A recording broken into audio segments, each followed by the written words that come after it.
Me, talking to your constituents and listening to them even when they're angry is part of the job, and it's really important for us to do that just so we know what our constituents are thinking and what input we can take back to Washington, D.C. What goes through your head when you hear coming from the White House that many of these people are being paid, that are part of special interest groups, the ones that are showing up? They're not being paid. I mean, I just think that's ridiculous. I think if they want to convince themselves of that, it's their own problem, and they're going to suffer from thinking that this is not real. The concerns of people about the ethics of the Trump administration, about their carelessness, about replacing the healthcare system, about the counterproductive immigration policies, all those things are very real, and that's what's generating the interest, to put it lightly, the fear sometimes, and that's why people are out here. It's not because they're getting paid, and I don't think anyone should be deceived. We got to let the Republicans know that if they stand up and do the right thing, we'll thank them for that.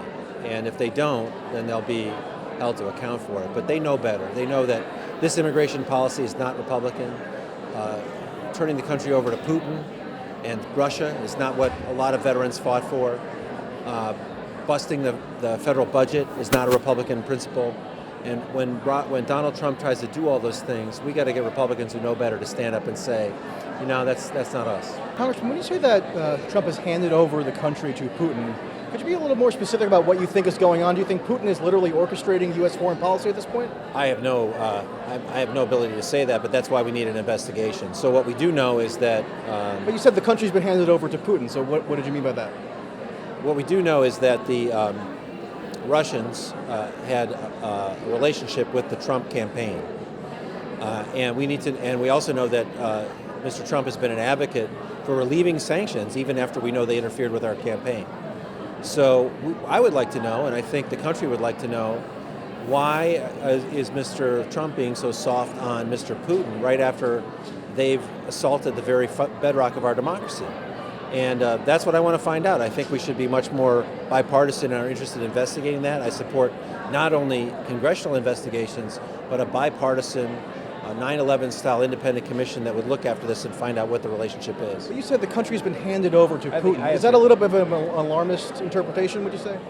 I think we need to know. I don't think it's alarmist to want to know what the relationship is between Donald Trump, his campaign, and his administration. It's alarmist to suggest that the Russian government has subverted the United States government from afar. I didn't say that. I said the country's been handed over to Putin. I said people don't want the government handed over to Putin. We have to investigate what's happening.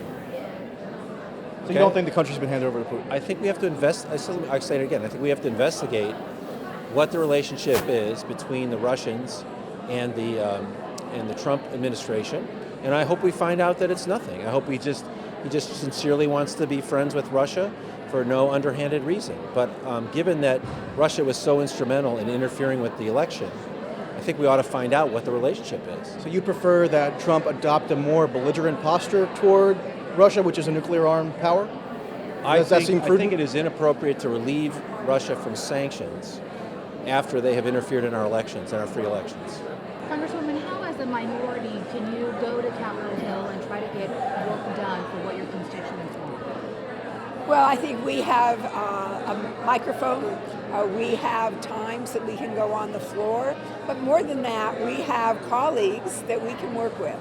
And we try and do that. We're only got to work with them when they're willing to work with us, but where we can find some common ground, we'll do that. But we also can fight back. And one of the things that we're going to be doing is not allowing the money to go forward for law enforcement or border patrol that is not really necessary right now. We don't want money taken away from our police and our sheriffs. We want to be sure that money is there for community policing. And my fear is that they're going to take that money away. The very money that brings law enforcement in to help them with the community might be taken away, and that's not acceptable to me. And I hope my Republican colleagues are not enablers in this. That they're gonna recognize how important it is to have those law enforcement dollars as well. So the administration today just rescinded the policy on transgender bathroom use.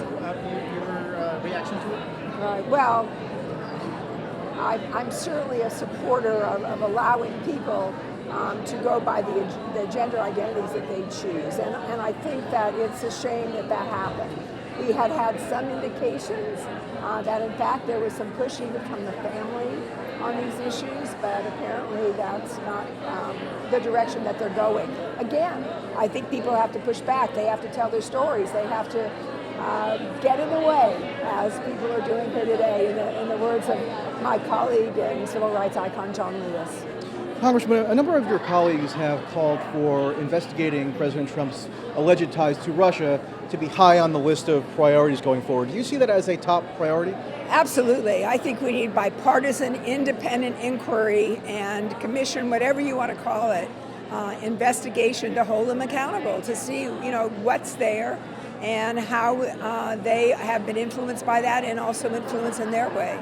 I mean, there are just too many things for us not to move forward. And for all the investigations that were going on a drop of a hat, we need to take this seriously. And I think most people who follow the issues would agree with us. Do you think ordinary Americans wake up in the morning worrying about Putin's influence or non-influence in U.S. politics? Well, I think the best way that we can send a message to Putin is to be functional as a government.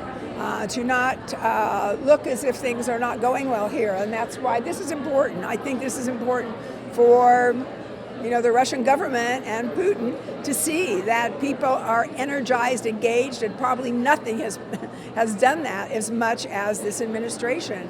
So we think that's a good thing. Just a moment ago, Congressman Peters made the declaration that the government is being handed over to Putin. Do you think that's a reasonable characterization of what's going on? I think we all have our ways of looking at this. What I want is that independent, bipartisan investigation. I think we have to spend the time and the effort to do that, so that is not a reality. I don't know that it's a reality today, but I certainly know that if we don't do the investigative work, then blame us. I mean, that would be a shame. And my Republican colleagues must get behind that effort. So I just had a slightly weird exchange with both Congressman Peters and Congresswoman Davis. In the little press huddle that we had with Congressman Peters, he, on his own accord, said that Putin is now in control of the United States government, something to that effect, or that the government has been handed over to Putin. So, of course, with such an incendiary charge, you want him to provide a little more context and more detail about what he's insinuating there. So I did that, and he sort of seemed to backtrack slightly. In any event, you should watch it for yourself and see what you make of it. I then asked Congresswoman Davis what she made of that charge, and she didn't seem to endorse it either, although she did affirm that investigating this Russia issue is top on the priority list for her and her Democratic colleagues. So that's a little worrying for me anyway. Let's see what else happens at this town hall.